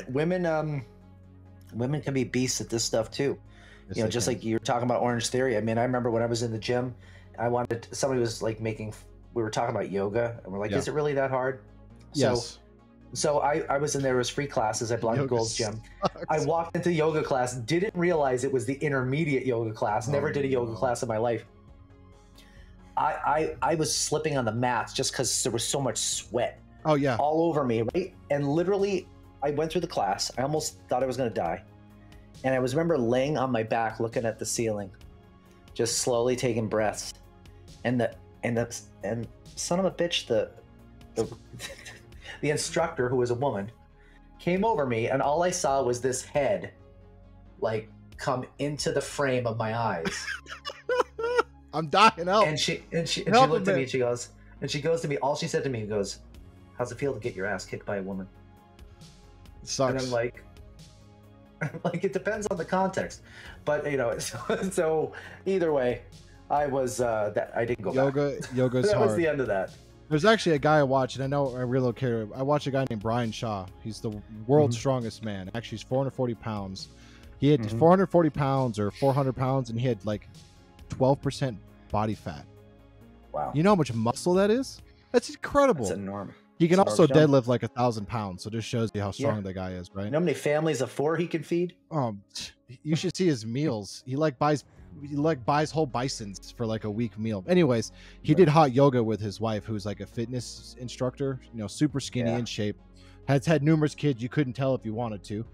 And he did hot yoga. He's like, I'm gonna throw up. I'm gonna pass out and throw up and then probably pass out again. See, like, you could be big, but you may not be cardiovascularly fit. No, I used to be as you think you are. I would watch my wife just run on the treadmill for 45 minutes and be like, how are you doing that? I did my time when running, but I didn't run it like that. Just nonstop go. I'd be gasping and dying. Yeah. I vape and I'm a big dude. Muscle exhausts you. It really does. Yeah, it does. It does. Screw you, super skinny boys. Speaking of switching from PC to Mac, I used to take off work for WWDC. And you would WWDC is Apple's event. If you Google it, you'll see a zillion and one videos on it. Developer conference. So we won't spend a tremendous amount of time, but there's like 3 developers there. WW is Apple's. They use it as a platform to show off the next version of software, usually more than hardware. Sometimes they release some new hardware. In fact, they just revealed the new next MacBook Air, which will come in 4 colors, and that will have the M2 chip in it. And the M2 chip is not as powerful as the M1 Max or the M1 Pro or the M1 Ultra or the M1, supercalifragilistic, whatever versions of M1 that they're putting in the Mac Studios and all that stuff. But it's better than the initial M1 regarding some sort of improvement from anywhere from 15 to 30%, depending on GPU versus CPU performance measures on industry standard benchmarks. We went through that last time they had a discussion about the M1 chip. Did you get to watch any of that information, or do you have any comments on the M2? So, the numbers look great, but again, if you define print, it's select industry benchmarks. Right. And what the fuck does that mean? Select industry benchmarks. So that's my like Apple pushback. Like, okay, well, if you're running benchmarks that favor your architecture, sure, they're going to look great. Right. But at the same time, I mean, they're probably benchmarking stuff that's relevant to Mac, and that makes sense. But I think that despite my, distaste for the way they're expressing their benchmarks, I think Apple's pushing Silicon in a new direction, and that's fantastic. We need that. I love you, Intel. I love AMD. I love x86, despite its flaws and its ancientness. You have to think about it, guys. x86 is like a dot matrix printer that's just been wrapped with a laser printer. It's old. It's been around a long time, and so to see that Apple is trying to come up with something new is really cool, and to see that it is as performant as they say it is. And they got some really cool silicon design on there. High performance, low performance GPU cores, everything in the sun. But as usual, Apple is not letting you upgrade. Everything's fucking locked down in firmware and fingerprinted and everything like that. So that kind of bothers me. But I did watch a little bit of the developer conference stuff because of the software side, because that's actually relevant to my field. But I didn't think anything they said was mind-blowing. And Apple, and no offense to Apple people, especially you, Doc, but I don't think Apple's ever been software forward. They've always been consistent, and they've been efficient, and their software is usually pretty stable. But nothing they do blows my mind software-wise. Nothing that we haven't done already. You know what I mean? But I'm not an Apple guy. I've never been. Actually, we just sold our iMac. We had a iMac that was on 7 years now, and I sold it to a colleague of mine. I was like, "Do you want this? I know you resell these." Give me $400 for it, which is what Apple was going to give you for it. So. Right. So M2, it says here, it's built on second generation 5nm tech, 20 billion transistors, which is 25% more than M1. So the nanometer stuff is tough. So nanometers, so people use that as a marketing term. It's hard to measure that because there's three or four different ways to manage the nanometer of a transistor. So everybody take that with a grain of salt. But 20 billion transistors, whatever it is, that's a lot. Right. Is that what you said? 20 billion? If you, I believe so. So hold on, I'm looking at the benchmarks here. They said testing conducted by Apple on May 22. Pre-production 13-inch MacBook Pro systems with Apple M2, 8-core CPU, 10-core GPU, with 16 of RAM, and 13-inch MacBook Pro systems with M1. So they're comparing their own stuff to their new stuff. Right. So it's like apples to apples, right? So, haha. You said 20 billion? So, you said 20 billion? What was the number that you said? They said 20 billion transistors, which is 25% over M1. Okay. It has 16-core neural engine. Okay. 24 gigabytes of high-performance unified memory gives CPU and GPU shared access to larger memory pool. 100 gigabyte per second memory bandwidth, 50% more than the M1, makes multitasking better. I was asking a transistor count because they're encompassing a GPU and a CPU together. So, and Intel keeps their transistor counts classified, so it's hard to get an actual number. But 11th gen was anywhere between 6 and 7, maybe 8 billion transistors. And a 3090 graphics card is about 28.3 billion transistors. So you say, let's say 6 billion, 28 billion. So your average PC has, you know, not including the SoC and all the other stuff they're talking about, you're looking at 34 billion transistors, just to give you an idea of PC comparison. Right. So performance using select industry standard benchmarks, but it's probably Geekbench, Cinebench, you know, it's stuff like that. But I mean, the point is that what you have to do, and this is why you have to watch videos on these things. You got to watch these YouTubers who spend shit ton of money, and they buy like every version of the Mac, and they just like run all the benchmarks, and you actually get to see like what that really means for not just benchmark material, but actual like real world use. They'll do compile, they'll do like compiling of videos in like Final Cut. They'll do other, like they'll do music, they'll do all like real world stuff. Because in all reality, I mean, think about it. What the average person uses computers for, it's email, it's browsing, it's watching videos, it's photos, it's communicating with family. None of this stuff really matters that much to most people. It's like, you know, people who buy high performance cars that are going to like drive it on the street at 35 miles an hour. I mean, that's what comes to mind. That's me. You don't drive it at 35 miles an hour. Who are you kidding? I watch your vlog. A couple of times on the freeway safely, you know. Yeah, I see it. Making sure Joe Laws are behind me. But anyway, so the big thing though was iOS 6. Or 16, sorry, what am I talking about? So there's this to me, I mean, you know, Apple obviously, and Google for that matter, when they come out with their new version of their OSs, I mean, they have to give more. I have to admit that I think that a lot of the stuff they're doing in this is well thought out and semi-useful things versus, hey, look at it does this now. Hey, look at this. Just a couple quick things. I know there's software for this, but like right on your phone, I mean, your Photos app will now determine if there's any duplicate photos. It will ask if you want to go through them, and it will always offer to keep the better, higher resolution model or version of the photo. That was kind of a cool thing I saw. You could open your phone in landscape versus portrait mode. Stupid. They redid the whole lock screen. As you can see from this, I'm running the beta now. There's actually widgets now that show up on your lock screen. So basically, you can pick stuff kind of like on your Apple Watch. Are you running it? No, I was looking. I was just showing off my wonderful Yeah. iPhone. I love iPhones, by the way. I talk crap about Apple, but I do like my iPhone. So I mean, you can pick batteries, you can pick news, you can pick the date, the weather, your exercise rings if you do that, exercise stuff we were talking about before, and it's quick. Let me see. The really cool thing that I saw, and I've been doing it and sending pictures of my cat to people in my house, which is funny. There's this, and this isn't super useful, but it's interesting. Okay. The phone analyzes all your photos, and I think Photoshop does this a lot with the context selection tool. But basically what ends up happening is if there's a cat in the picture, this algorithm works in the background and is able to pull out what all these things are. Some like AI algorithm. Computer vision. And so literally I can tap on my cat and it will copy just the cat in the picture. And it does it well. Like, it doesn't get any of the background. It's not this fuzzy crap around the cat's fur. It pulls the whole cat out. And then I can copy it. I can send it to people. I can move it to a different app. Just here's an example. Like, this is from a photo. I don't know if you can see this, but this is my cat. The hands and literally, it is. He's big oranjo.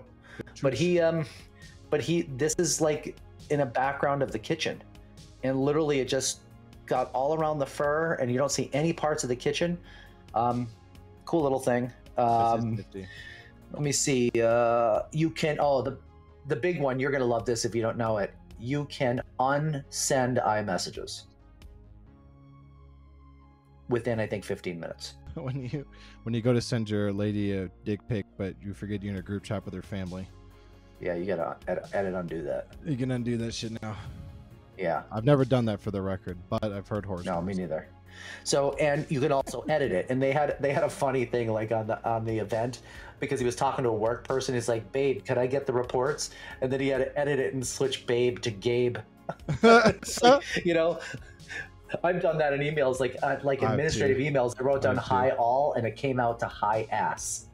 So like stuff like that. So you could actually now within a certain amount of time, you can edit the words, which is cool. Let's see. When autocorrect corrects your wife's name to like Catherine, you're like, oh shit, edit. Right. You can translate in your photos. I mean, you're already able to see words and copy and paste the words in photos. That now works in videos now too, if you pause a video.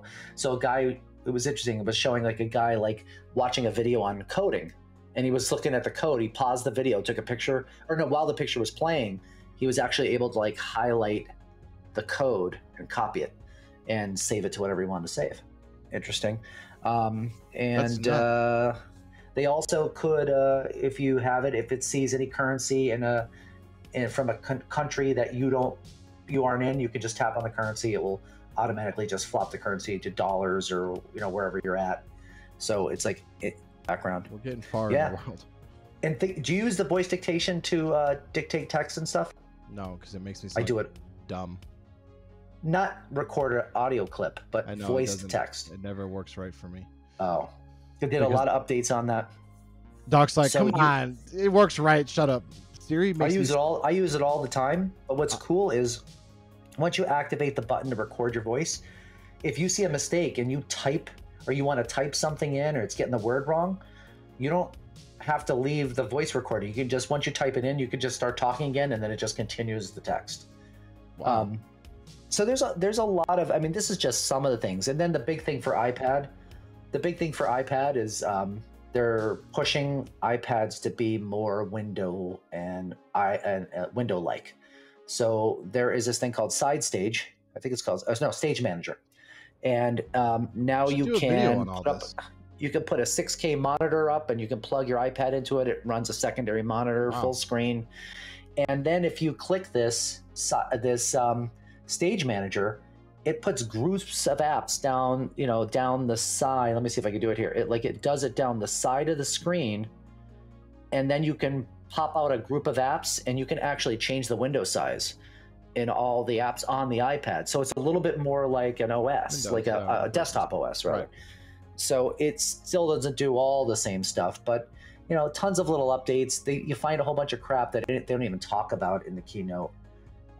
The settings is better. The settings screen is done differently. There's a whole bunch of stuff, but it's exciting. It's exciting to see all this stuff. And I have the beta on the iPad, and I have the beta on my phone, because, you know, obviously, you know, do that at your own risk, because you don't know what's broken.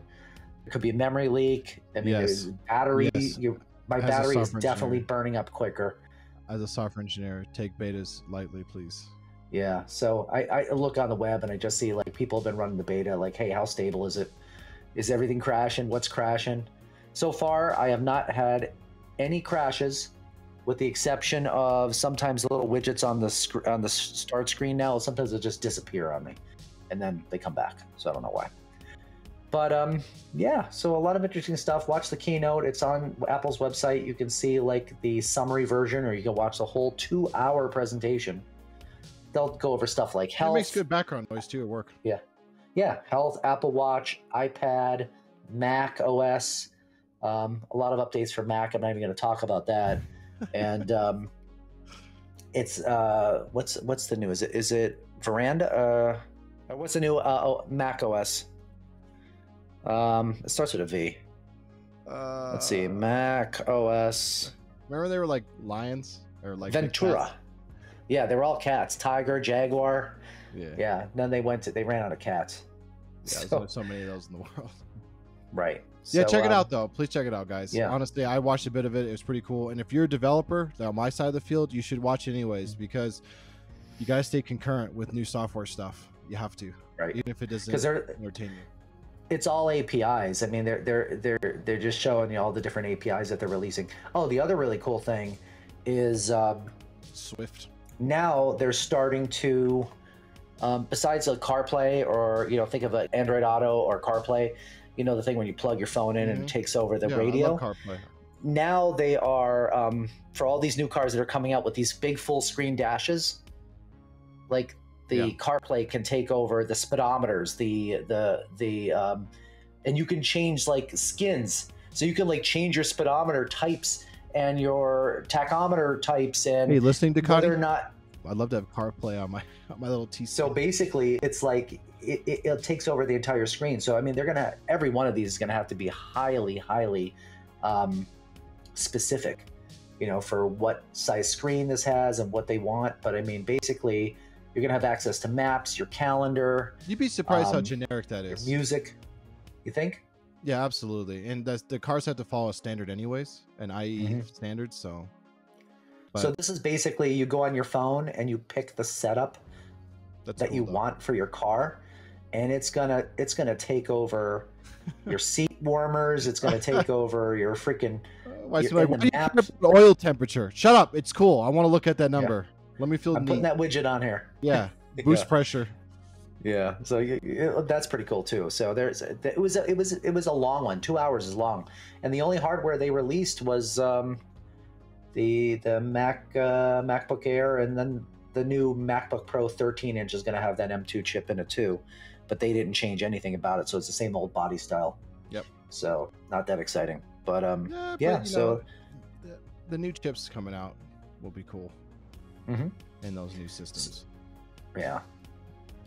So I was also we were also talking about Disney Plus. We were talking about Obi-Wan. Obi-Wan. I was supposed to watch it today, but I didn't. That to me is a hit. First of all, Disney, please, for the love of God, please put politics and social stuff aside. Star Wars is at a different time than everything in the world. It doesn't have the same political climate we do. When you have 3 billion races First of all, people forget that the Empire is xenophobic. Just want to put that out there. And two, like, it's a violent world. It's a violent universe. That happens. You open it's just violent. And I like that they're bringing the violence into it. And it's interesting because I feel like Disney tiptoes the line between like a rated R level of violence, because people are like losing limbs and, you know, being annihilated. Right. And then they still a kid show. You know what I mean? But Obi-Wan is actually a fantastic show. I liked it more than the Boba Fett one. I don't know how I feel about it compared to Mandalorian. I like it equal to Mandalorian. Mandalorian was really cool to me. At least the first season was my favorite. Yeah. I haven't watched the new one yet, but there's some lightsaber stuff in the new one, in the Obi-Wan, and it's really cool to see them fill out that story. And I have a hard on for Vader. I don't care how evil he is. I don't care if he's a bad guy. He is badass. My favorite question is, do you think he could beat up Superman? Absolutely. Vader would cut Superman into little pieces. I think that what is made, I think that was the #1 watched premiere in Disney Plus since it started. And it makes sense. I mean, think about it. Mandalorian, unknown character, you know, right. You have Boba Fett, who everybody loves, but I mean, yeah, Boba Fett's history. You have to be into Boba Fett to like Boba Fett. Right. And a lot of people are. They're comic books on Boba Fett. I know. I read the Bounty Hunter series. Great book series. The great majority of Star Wars lovers love the Jedi, they like the Sith, and there's not a lot of those in those other videos. And they touch on it, which is cool. Yep. They'll give some fan service every once in a while with that stuff, and I like them too. Don't get me wrong. I like all the Star Wars shows so far. I haven't disliked it, but I mean, here you're coming in with established characters that everybody knows, the original actors from the movie. There's lightsabers, there's Jedi powers. Like that's. And Obi-Wan was a formidable Jedi. He was a very powerful Jedi. And that's the classic Star Wars as far as, you know, what people, the majority, remember. Because they're the moviegoers. Not so much the book readers or the comic book readers. Bring Mace Windu back somehow, please. Thank you. He said he would come back. They need to, because I know he fell, but he's a Jedi. Tell me he didn't save himself. He said he would come back, so he wants to come back. Samuel L. Jackson wants to come back. They need to. And fun fact, Mace Windu is one of the only Jedi that his lightsaber style was an attack style based off Sith. Most Jedis are defensive styles. They have to be. Mace Windu that's why he was able to like make Palpatine look like a little girl, because he's trained in Sith combat in a sense. That's why his lightsaber's purple. I didn't know that. Or whatever it is. Yeah, so he's powerful. Yeah. He's very powerful. Mace Windu is a very powerful Jedi. But yeah, I mean, Darth Vader, I loved it seeing him come back. They did such a great job with his voice and his just the way he acts, because I remember in Rogue One when I had goosebumps in the movie theater, like me too, tear-jerking goosebumps when Darth Vader showed up, and like people were like, you could see the fear on those dudes' faces. That was captured so well. Oh, it was like you're like, that's the Darth Vader I know. That's the guy that's gonna rip you in half with the Force while killing your buddy with the lightsaber, and there's nothing you can do about it. And he was. How many did you see? The 3rd episode or the 4th episode, or how many did you see? I've seen them all except for the newest one that just came out Wednesday. Okay, so I mean, he's ruthless in this. Oh, I mean, absolutely. And you don't even get to see this degree of ruthlessness he in like the snaps movie. the dude's neck with the Force. He's like, you know, Sam Fisher. Yeah, it's just and that software. You talked about that a little bit. His voice is actually, it's credited to James Earl Jones. Right. But it's done by a piece of software called Respeecher, which is an kind of like what we were talking about before. It's another AI algorithm. They feed a bunch of examples. It's like deep fake for voice. Right. So basically, they're feeding this software Vader's voice through all these movies, and it pulls out a method that Hayden Christensen just speaks the lines, and that voice comes out. Yep. So it's actually him talking. It's not his actual voice. It's converting his voice into that. So good though. God, it's so Some people say there's a little hint of it. You can tell. I can't tell. I could tell that it was him, but I liked it because to me, I know James. Now I apologize, Star Wars. I'm a huge Star Wars fan, guys. Believe me. But Hayden Christensen is Anakin. Anakin is Darth Vader. So having that, like, just hearing a bit of his you know, whatever you want to call inflection him in that or whatever. Yeah. It was they made it better to me. Right. You know. Yeah, so he did a great job. I'm super excited where this is going to go. I get upset that I think it's only 6 episodes. But But if you think about it, it's like 6 hours. You know, it's kind of like 2 movies. Yeah. But you don't think about it like that. But I mean, they'll definitely, if it does well, I'm sure they'll do more. Of course. They went through a little bit of an issue we were talking about with this racism with the actress who plays the third sister, that apparently she was getting some like DMs which were very racist. Yeah, everybody gets that though, man. It's just life. People suck. Accept it. Move on. Move on. People say stuff and they're assholes, and everybody knows that. You're never going to rid the earth of jerks. I'll tell you what, chick who plays the third sister, if people are mad at you in the real world, that means you're playing your character very well. That means that you're a phenomenal actor, because you're giving people emotions that they're driving decisions in the real world. And that's probably some low IQ dog water on their end. But at the end of the day, you're driving such powerful. I mean, I didn't like her at all. I mean, I knew she's a nice person in real life, but she made me angry. You know what I mean? That's what you want. But she's a Sith. That's what Sith do. They're meant to be assholes, you know? Right. They are. You know? But watch it. Check it out, guys. Definitely check that out. You're missing out if you're not seeing that. Yeah, you are. Disney Plus has some good crap on it right now. I mean, it's doing all the Marvel stuff. There's a lot of different Marvel shows. Some of them are better than others. But I mean, it's also kind of doing the same thing as the Star Wars, and it's basically a winning. You know, it's funny. I was like, why haven't people done this before? Just take the same actors, transition them from TVs to movies. You can make little shows on TV. You can make big shows on the movies. I'm sure it's contractual or money based, but I mean, for so long. Full name McGregor. Ewan McGregor. Yeah, I loved him in a lot of his movies, and when they brought him Obi-Wan, that's why I watched it, because first of all, he's a great actor. If you've never seen the movie The Island, it's a great movie. But when they brought him back, I was like, sweet, because he is Obi-Wan, and he knows how to play him. He knows how his mannerisms, how he acts, and he does a great job. He does a great job. It's not believable if you're going to watch those movies and have them mean something to you, and then I'm going to sit down and watch TV and like, who the hell's this guy? Yeah. Like, there's got to be a consistency of these shows, and they're doing it on Marvel end, they're doing it on Star Wars end, and it's just, I think it's the way it should have been for many years. Yep. I agree. Cool. So we are in agreement. So definitely watch that. Let us know what you think. If you think that there's some more work to do from Disney besides, kind of chilling out on so much of everything being a woke issue. Statement. Some falling on some social cross at all times. Let us know what you think. Yeah. So the other thing that we did, yesterday, is I convinced Damo to play Diablo Immortal, because it has been basically the one of the biggest meme games probably in the last, that and Cyberpunk probably, but I mean, just this has gone.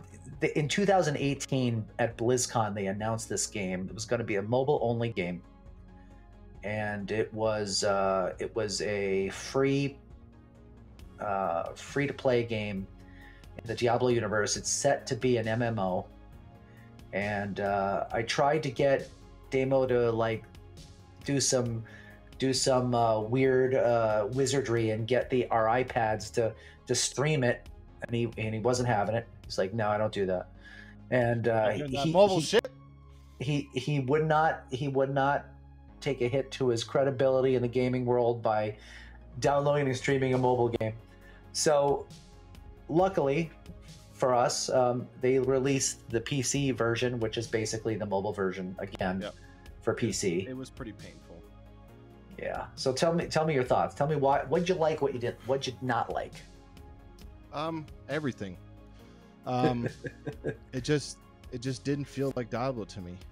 I didn't think they could make Diablo 3 worse, and they did, and I was blown away by that. And I mean, like, the meme, like, do you not have phones? Do you guys not have phones? Like, I thought they got the hint when the whole community was like, eat a giant bag, just eat it. I can't even say it. Just go choke.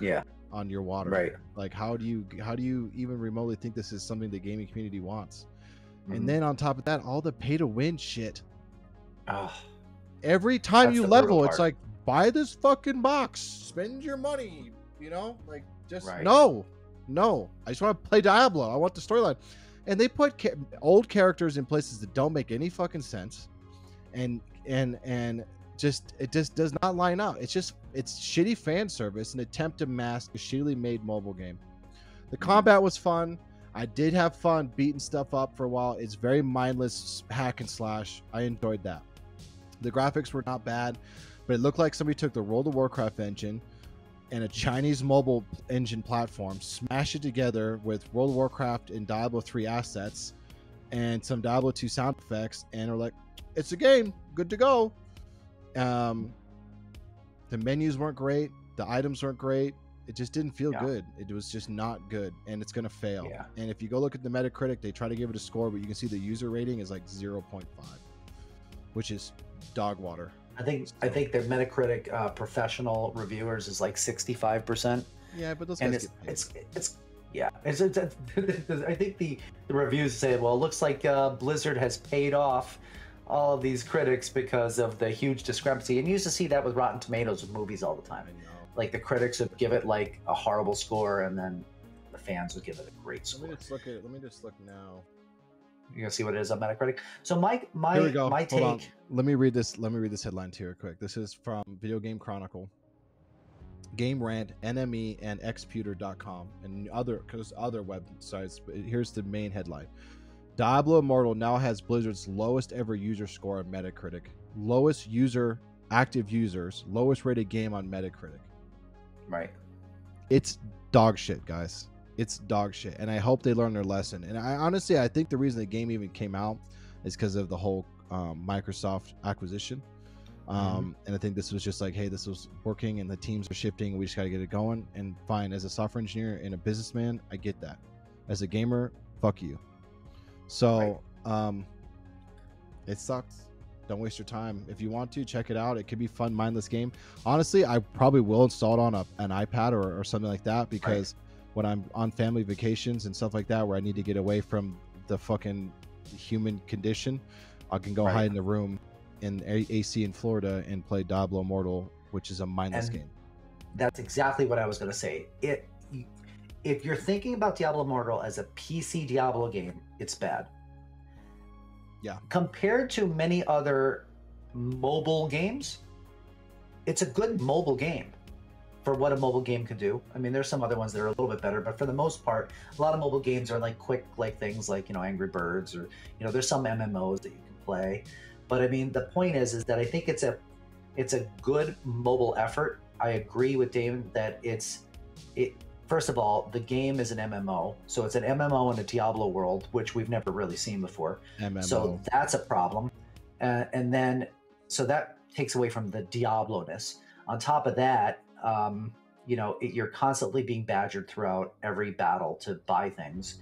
If you want to be more powerful, there's a problem. If you, they throw Deckard Cain in there. They throw, Chircy? What's her name? The blacksmith? Charcy in there. They throw these people in there, which makes it, they're trying to like, hey, look, it's Diablo. Look there's Deckard Cain. But it doesn't play like Diablo. The game mechanics aren't like Diablo. The enemies seem way too easy to destroy. So why would I even need to buy the stuff to be stronger? But then again, we're only at the beginning of the game. So maybe as the end game goes on, it's going to get harder. But it's like, I'm like overwhelmed with enemies, and I just like chew through them all. And even the bosses like go down relatively easy. So I'm not sure if there's maybe an issue because depending how many people you have in a party and they have to scale up the difficulty or the strength of the hits. I'm not sure. It just seemed easier than it should have been. There was only one or two times we played where it got a little hairy for us, but for the most part, it was an easy, mindless hack and slash game with Diablo assets thrown in there in a game play that Diablo's never done before. So put that on top of the fact that like the fans are going to walk into it with a chip on their shoulder. Could be the best game in the world. Yep. But like once people were waiting for Diablo 4 in 2018, I think it was like 15 years since the last Diablo game or something like that, or maybe it was early, less, maybe it's 15 years now, I don't remember. But I mean, people were like foaming at the mouth for this to find out that it's not a Diablo game to what they expect, and it's not even on PC. And people just lost their shit. And kudos to the guy who got up and like, you know, called them out on it. But yeah, I mean, I would take this, I would put it on an iPad, I would bring a controller in my backpack, I would play it like I would play it like a console game, and that would be it. And I'm reading an article here right now that says that Diablo Immortal is going viral as a Redditor has broken down to fully max a character could cost you around $110,000, or about a decade if you just do it free to play. Right. So they're going to make some money on this. Don't get me wrong. There are going to be people. Do you have Twitch open? How many people are playing it though? I'm not sure. Let me take a look. I was looking at Asmongold. I like to watch him for some of his MMO content. I can tell you right now, it's not even on the top of Twitch in categories. Okay. It's Roblox has more viewers right now than Diablo Immortal. Okay. So 10.6 thousand viewers, 10,600 viewers. And just for reference, what's the biggest game? What are right now? How many people are watching that? The biggest game right now. Let me see. So 10,000 versus. The biggest game right now is for game is Valorant at 154,000 viewers, followed by Grand Theft Auto 5, Apex Legends, League of Legends, Fortnite, Teamfight Tactics, Call of Duty Warzone, Dead by Daylight, 60 Seconds, Reatomize, Cycle of the Frontier, which is actually a pretty fun game if you find Tarkov to be too hard. Vagina. Dungeons and Dragons, ASMR, Lost Ark, Minecraft, Rust, Counter-Strike, Dota, Hearthstone, Albion Online, Sniper Elite 5, and these are like World of Warcraft, Elden Ring, FIFA 2022, and then Diablo Immortal. How many is Rust playing right now? Did I say Rust? Just give me a number. Yeah, you did. Rust has 21,000 viewers. So Rust is an old game. It's not considered to be a great game. There are some hardcore fans of Rust. The vast majority, I don't think Rust is like a game worth spending a lot of your time on. 5 has more people than Diablo Immortal does. Rust has double, and the game's how old? Old. So, yeah, Albion that's your Online, answer. which is not a great game either. I don't think so. For an MMO, People, patients in the ER, they vote with their feet. People on gaming vote with their wallet. And 100%. I know this is free. So basically, that's even worse. Like, I mean, you could play this game and pay nothing. Who the hell would rather watch FIFA?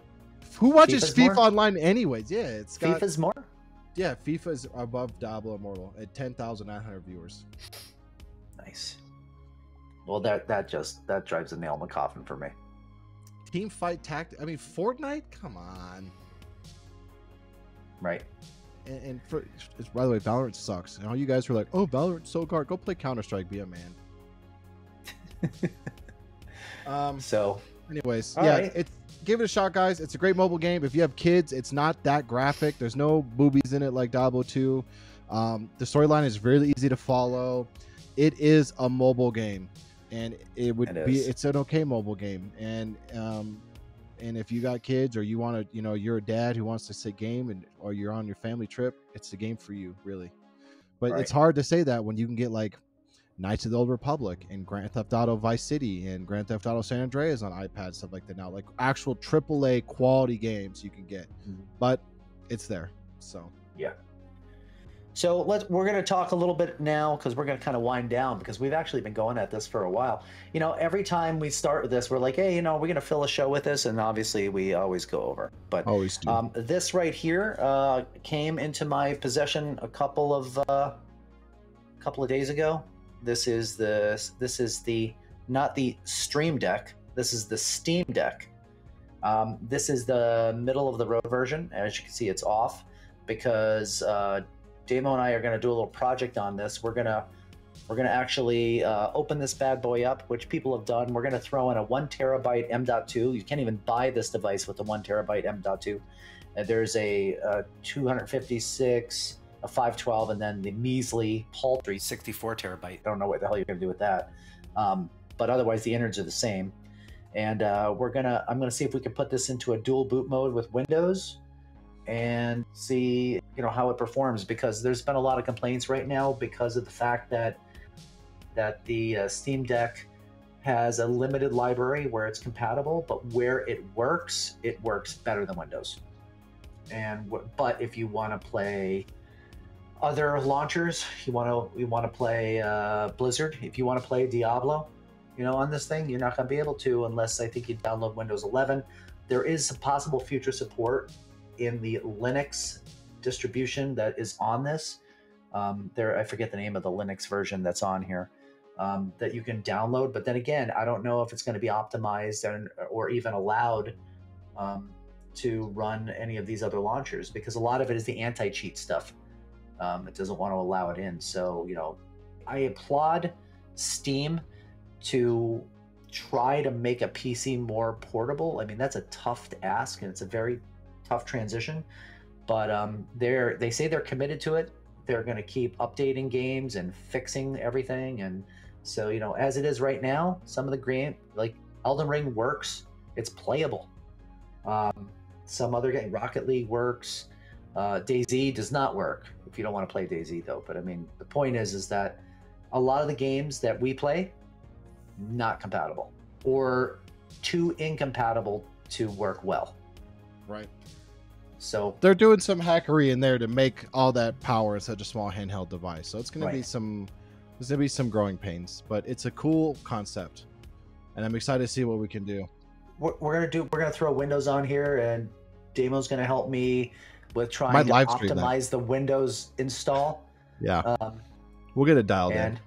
And we'll get it overclocked. We'll get about 15 minutes of battery life on it. Right now, the battery life is shit. I mean, it's shit. I think if you're playing on Windows and you're playing a AAA title plugged into battery, it still burns the battery faster than it recharges it. Right. That's what I heard. So I believe it. They're trying to do a lot. There's a lot of content on that coming. I just have to wait for the M.2 to get here, because I did it on eBay, and the guy, after 5 days, has still not emailed me that he shipped the item to me, and that's frustrating. Speaking of what we were talking about earlier. Right. Sorry, I'm sitting here reading Diablo Immortal reviews on Twitter, and yeah, I got a little carried away with that negative cesspool. It's just as bad as the Wyatt Chang, or the guy, the director, he's like responding to people are like, just go trip on your shoelaces. Yeah. I feel bad for him, because I'm sure they spent a lot of time and effort, but I'm sure they did. But I mean, the funny meme was that, like, when they originally showed this, and I don't have the data to verify this, but they said that, like, this was actually a purchased Asian hack and slash game where they put in some of the Diablo assets, but like a lot of like the menu systems and maybe some of the like graphics that they use for the attacks were completely untouched from the previous game. So they knew that this was just basically a bought and reskinned, for what you will, game. NetEase. Was that the company? It is definitely a reskin. Yeah. 100%. I'm looking at screenshots of it, the same UI. It must be the engine. Right. That's rough. And you want some good video game trivia. That's exactly what happened with Super Mario Brothers 2. Super Mario Brothers 2 was a game that was called Doki Doki Panic. It was a Japanese game. The original Super Mario Brothers 2 was supposed to be Super Mario's what is the Lost Levels now, which was insanely difficult, to the point where all the people who tested in the US said this is too hard and not fun. And they panicked and said, people aren't going to buy this in the US. This is too difficult. They don't like it. So they ended up using this game called Doki Doki Panic. They changed, I think, just the characters to Mario characters. That's the first game where you're able to be like Peach, Toad, Mario, or Luigi. They all have different special powers. Yeah. And the game is reskinned. So it's kind of like the same thing. I sent you a screenshot of the Chinese game. Let me take a peek. Oh, yeah. I mean, the buttons are all in the same place. The menu, it's exact. Same color scheme and everything. Yeah, even the map's in the same spot. And they're trying to say it took them 6 years to make this game. 6 years and $50 million. 6 years to reskin it all. Give me like 3 high school kids that like game development, and we'll do this in like a couple of months. I wonder if the map is even the same and they just kept the same map. I don't know if it's that bad. I hope not. But I mean, yeah, it's exactly, everything's in the same exact spot. I don't know who you're fooling. And that's why the cartoons, Yeah. like, they release stuff like that. The internet's going to find that. I'm going to save this screenshot and I'm going to put it to our video. Okay. So we can put it side by side. Yeah, you guys will be able to see. Prove it to the masses. So the last thing I wanted to do was, I thought this would be pretty funny. One thing that other people, obviously people online, but one thing that other people may not know about you, something that you did, something that you were, an issue that you had, that's kind of interesting that people wouldn't guess. You go first, because I got to think about it now. Oh, I got that one. That one's easy. I was a lead singer in a band. I knew that. Did you? Yeah, we watched a video of you at a bar one time. Oh, did we? That was years ago. When we just had TeamSpeak. We were just on TeamSpeak. Oh yeah, then. Jesus, that was a long. So yeah, so I started doing some karaoke. Some people said, "Hey, that sounds pretty good," and people in my ER in my early days said, "Hey, why don't we play? Why don't we start going out and playing?" And we practiced. I still have all the recordings. We would do stuff like Judas Priest. We would do stuff like Stone Temple Pilots. We would do Rolling Stones. I was the youngest guy in the group, so these guys were always trying to push for the Guess Who and the Stones. Yeah, good on. And then me and the other guy were pushing for, Silverchair, Fuel, Disturbed. We were trying to get that stuff in there, so it was all over the place. Insert clip here. Give me a yeah! Give me a hell yeah! All right.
I don't got anything crazy I can think of. Let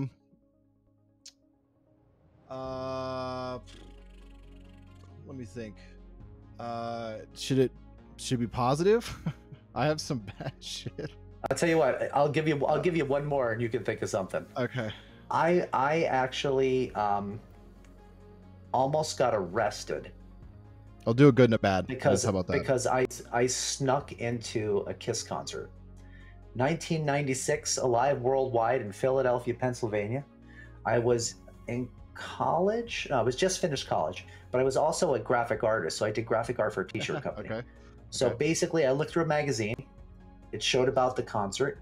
I saw all these people who were the backstage crew. I saw their shirts. I had access to his t-shirt company. I'm like, I could just make these shirts. Like, easy peasy.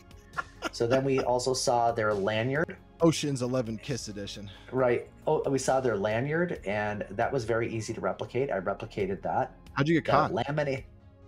We'll get to that. I got laminated. I had even the lanyard. I had KISS stamped on the material of the lanyard.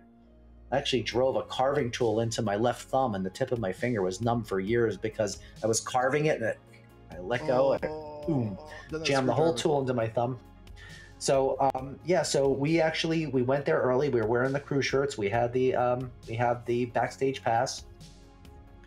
My friends, me and two friends, and we were down there waiting around for things to happen, and they were getting scared. And I'm like, listen, man, we went through all this trouble. We doing this or not?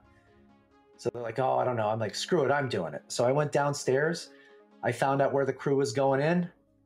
I followed them in. The lady's at the desk. She said, can I see your ID? Can I see your lanyard? I did this, put my head down, closed my eyes. She goes, okay, buzz me in. I'm backstage, right? So I'm like walking around. I'm in the Philadelphia Spectrum. I'm walking around. I've got no kisses in there yet. So I'm walking in the freaking Sixers locker room. I'm in the Flyers locker room. I don't know what the hell else to do. I'm like, should I look for pics or something? I don't want to steal gear. Like, I'm not that kind of guy. Right. There's KISS gear all over, stamp things, and people walking all over the place. So I'm like, I basically walk around, and I end up seeing my friends through a window standing out there waiting. So I left, and I walked out, and I said, guys, it works. We can go back in. They're like, okay. And then all of a sudden I saw the limo go in, and I'm like, that's got to be the band. I'm like, I'm going in. So I go back in. Girl sees me. It doesn't really even need my buzzer a second time because she saw it. She buzzed me in. I'm back in. I'm waiting for my friends, and I'm waiting. I'm waiting, and I'm waiting. Nobody shows up. I see them standing outside. I go back outside. I'm like, what happened? He goes, oh, this one here screwed it all up for everybody. He's stupid. I'm like, what happened? He goes, we buzzed our things. We got in as we're walking in. The girl goes, do you guys know where you're stationed? And he goes, no. And then goes, oh, what's your name? Let me look you up on the list. So stupidly, they got caught. All they did was clip their backstage passes and kick them out. So I'm like, listen, I'm going in. I'm going back. So I go back in again. So you're like sound engineer or something. She buzzes me as I'm walking in. She goes, wait a minute. I'm like, yeah. She's like, come here a minute. She goes, I can't tell if these things are real or fake or not. Hold on a minute. I'm getting the head of KISS security. I'll be right back. I'm like, oh. So the head of KISS security, whose name is Andre, and if you read his book, this story is in his book. He comes out again. Yeah. He comes out again, and he looks at my pass, and he goes, here's another one. Come with me. So I walk with him. Oh, no. And he's walking with me. I'm like, listen, man, I'm just like a college graduate. These are my favorite band. I just wanted to see him. I'm not trying to do anything crazy. I apologize. I'm like, what's going to happen to me? He's like, you're going to jail. And I'm like, oh shit. So they locked me. There is a cell in the Spectrum. They locked me in it. They kept me there for probably 2 hours. The concert started. I can hear them. They took my license. They probably did a background scan on me, whatever.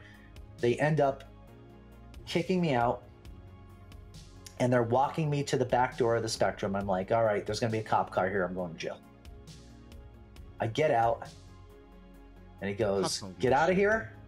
He goes, get out of here. The band has decided to not press charges. If we see you on the property again, you will be arrested. And I'm like, I can't go see the show? He's like, you have a ticket? I'm like, yeah. He goes, let me see it. And he cut it in half. He cut my lanyard and took it away, and he kicked me out. Now, this is November. It's snowing. I'm in a t-shirt with no access to the car because my friends are inside watching the show. So a whole other issues happen. I called my parents. I'm like, do we know anybody who lives out here? I can go over their place. I don't have, this is before we had like cell phones that had all these maps. I didn't know where to walk. I was freezing my ass off. No. And there was another guy who was like getting shot at by the police like across the street. It was crazy, and I eventually got to the point where I was so cold where I said I would rather be in jail than be out here. So I turned my shirt inside out. I went back to the ticket booth. I'm like, do you have any seats left? And they're like, yeah, we got like the nosebleed seats for like $39. So I bought one of those. I remember where my old seat was, and I went back and I watched the show. That's amazing. It's a cool story, right? That's amazing. You should have been like, I know. I'm gonna be a doctor someday. I'm gonna cut your IV, you ass. And I met Paul Stanley on one of our KISS cruises. Okay. And I told him the story. Oh. I sat down at a table with him and I told him the whole story. And he laughed at me. He goes, I remember that. I'm like, yeah? He's like, yeah, but I thought, hey, you know, I snuck in to see Led Zeppelin, so we let you go. So, that's the most human shit, though. You know what I mean? It's the most human shit. Crazy? It's the most human shit. All right, you got to give me something. I don't think I can top that. I really don't think I can top that. Or even fucking correlate. I'll start with bad, though. I spent 30 days in juvie. Okay. A lot of people don't know that, so you should keep that on the DL. But we went to go play paintball in the mountains, and we didn't think about how long it was to take you up there. And we had a friend of ours. His name was, we'll call him Derek. It's a close thing. Okay. I don't remember his real name, but he was kind of a criminal mind guy. And I grew up in a bad childhood, so I didn't have a lot of parental supervision. And we were going over the mountains with all this paintball gear of mine to go shoot paintball guns at each other. And it got dark. And Derek said, hey, there's a resort up here that I break into all the time, and I steal cigarettes and alcohol. And I was like, first of all, I don't smoke cigarettes. I don't want none part of that. I'm gonna sit in the car. And so he's like, well, I'm gonna do it real quick. It'll take just a second. He goes, he takes my paintball mask, goes up there, breaks in. Well, it happened so many times that they had set a silent alarm, and the police, they had a sheriff who stayed on the premises during the summertime. We were promptly arrested at gunpoint. My buddy and Derek tried to run, which they let canines loose. My buddy's child diabetic, so he had to go in an ambulance because you can't make a fat diabetic man run from the dogs without side effects. And yeah, spent 30 days in juvie. I will never go back to jail. That was the most pivotal point of my life that I realized that I was never above the law. It was miserable. Yeah. Wow. On the good side, I can't even think of anything too crazy. I wasn't a notable person like you, Doc. I wasn't cool. I'm sure I could think of something that's happened to me, met somebody or done something, but it's a fun fact. I guess I was for a while, it was the second best person under the age of 18 for arm wrestling in the state of Colorado for like a year, 2 years in a row.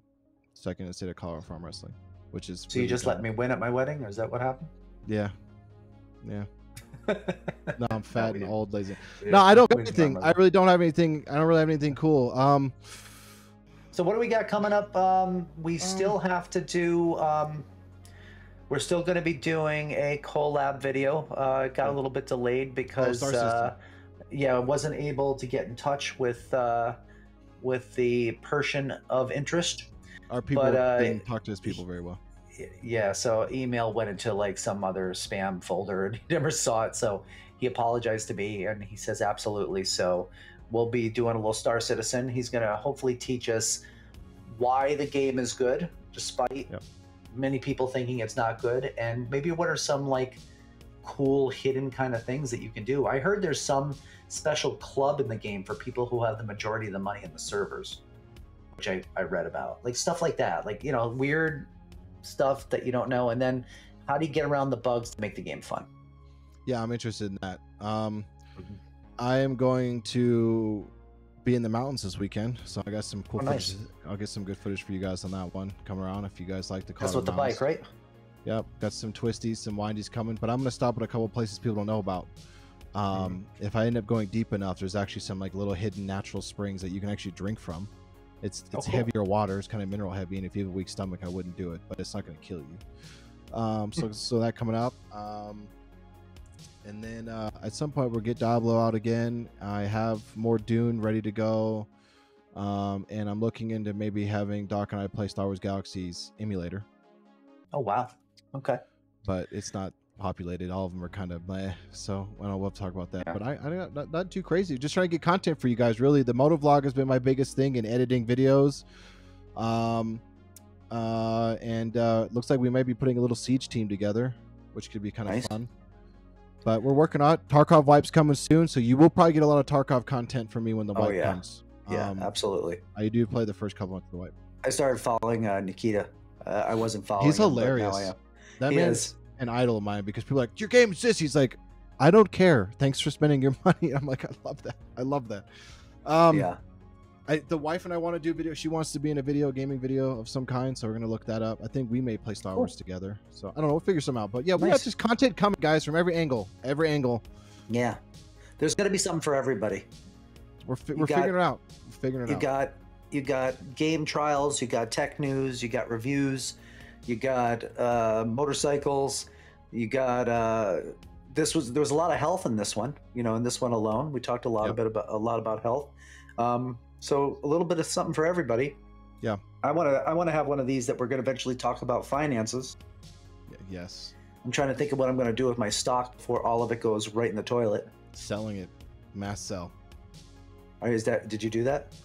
Everything that I have that's in the green, that was because of the boom that I can get rid of, I've gotten rid of, except for big holders like Ford and like HCA and things like that. Yeah. Hospital corporations don't die. Right. And remember, just like the medical advice here, consult your doctor. Financial advice, last thing I don't want anybody ever say, I saw it on the Modern Boomer, so I thought it was a good idea. I'm a moron. I bought a $50,000 motorcycle. I'm a moron. Please do not believe any of my financial advice, but I'll do the best to give you good advice. So the job is, this is what we're doing. This is what we're thinking. And it may stimulate you to think about how those issues may relate to your own life, and don't just do what we do, because we're going to make stupid mistakes too. Yeah, be open-minded. Look at our information and extract what you think is best for you. We need to do more Tom Clancy Ghost Recon Wildlands too. Oh, that's true. I was actually having a good time doing that. We were having fun. Me too. That game was miles better than Diablo Immortal. So definitely. But yeah, and I mean, just think. I mean, you can follow this stuff on TikTok. We're everywhere, guys. I just made a TikTok, by the way. So I saw you follow. I watched TikTok videos for like an hour last night. TikTok, Instagram, Twitter, the YouTube channel, streaming on Twitch, streaming on YouTube and Twitch. There's a Reddit now. There's a Reddit board, so a lot of the stuff that we do will like automatically post to that board.